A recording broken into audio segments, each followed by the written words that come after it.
And when you see two-tone, you think 80s or 90s. So in a lot of ways, it makes the most sense to buy the most emblematic Daytona of that era, the one that really looks of that era. We all know this has the famous Zenith El Primero movement, so we know it's a future collectible, even though right now it might not be seen the way. You make a good point. That's really the last open door as a point of entry to owning a Zenith-powered Daytona. The two-tone is really the last undiscovered chapter of that story. I think collectors haven't quite reached the point where you are, but they're gonna at some point. How I see it's because right now the market is just too expensive. You want to get one of these nicer ones, you know, of course we're not talking about the current model because they're just really out of price. So yeah, especially with the way the secondary market, you see a Daytona popping up at twice the price, you start thinking, well, what else could I buy for $21,000? Exactly, there are a lot of other choices to me. So yeah, I mean, this is a, you know, it makes a really good office watch, and I wouldn't say an everyday watch because it's a more collectible piece. You know, you don't want it to bang against the table or anything like that. So it's good in a more peaceful environment like office. So I would say so, and I'd also say that within the scope of what's available from this era of two-tone, the combination of the golden accents with the black dial and the shock of red, this is just a little bit punchier than the same watch would have been with a silver dial. So absolutely, this specific model has a lot of potency for a watch that's 40 millimeters, and it just, my goodness, it's like a brass knuckle punch to the jaw, the presence this has on the wrist. Like, this outdoes watches that are 3, 4, 5 millimeters larger in diameter, and a lot of that's down to that black dial. Correct me if I'm wrong, they have the silver dial, they have more of a slate gray sort of dial, and they have a really gold tone dial. You can go crazy with that gold dial, yeah. Right, so and plus that's the black dial is the fourth one. I've seen all of them, I've tried out pretty much all of them on my wrist before, and this one, to me, I think it speaks to me the most. Now, I also sense that you have a great spread of watches that really trace every collectible era from the mid-century with the Polaris to the bleeding edge, I mean, current catalog Rolex. Of the watches here, where'd you get started? Well, I mean, Tim, let me tell you, I'm a complete movement guy.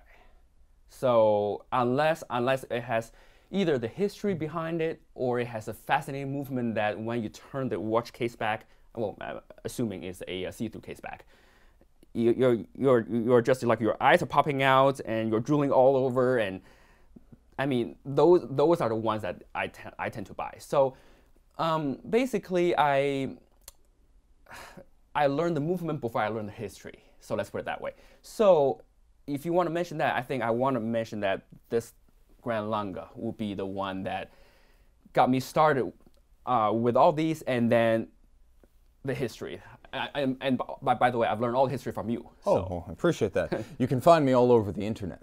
I'm the equivalent of junk mail. So I mean, this one, I want to mention a little bit about this watch is because, well, it has quite a few points where it's pretty significant. Okay, first of all, the 42 Grand Lange, they only made it for, I want to say 2 to 3 years. Well, correct me if I'm wrong. But it was a little bit longer than that, but it is discontinued. The Grand Lange has gotten smaller in time. 41 millimeters as the current version, but for the black dial, I mean, the Lange in general, the black dial, they're considered to be more rare, collectible. It's always less common, and you know, that's one of the reasons why the Dufourograph, the Datejust rose gold with the black dial, is so desirable. An amazing watch. It's not just that Dufour owns it, it's that objectively you're going to have a lot of trouble finding it. Exactly. It's a special thing with Lange since they never do steel. Steel is almost unheard of. So you're going to be looking for the most potent combination of dial and metal.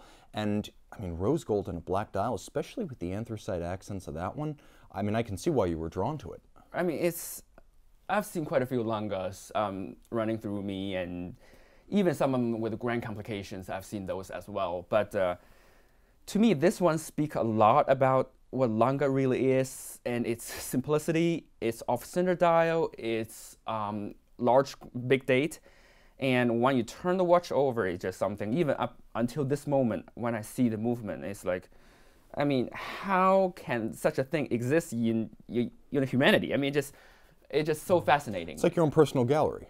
I'm really fascinated by the German watchmaking. That's how, because I believe their philosophy and how they treat their watches, even including some relatively cheaper models like Zen, like Nomos. Yeah. Don't get me wrong, I think they're absolutely great, fantastic values also. I will buy those over many Swiss And I know what you mean. They don't look or feel like $2,000, $3,000, $4,000 Swiss watches. They feel like $2,000, $3,000, $4,000 German watches, and that's an entire school of thought and design. Nomos with their sort of pre-Bauhaus, Absolutely. and then Zinn with their no-nonsense kind of tool watch aesthetic. Tool watch, yeah, right. It is a U-boat for your wrist.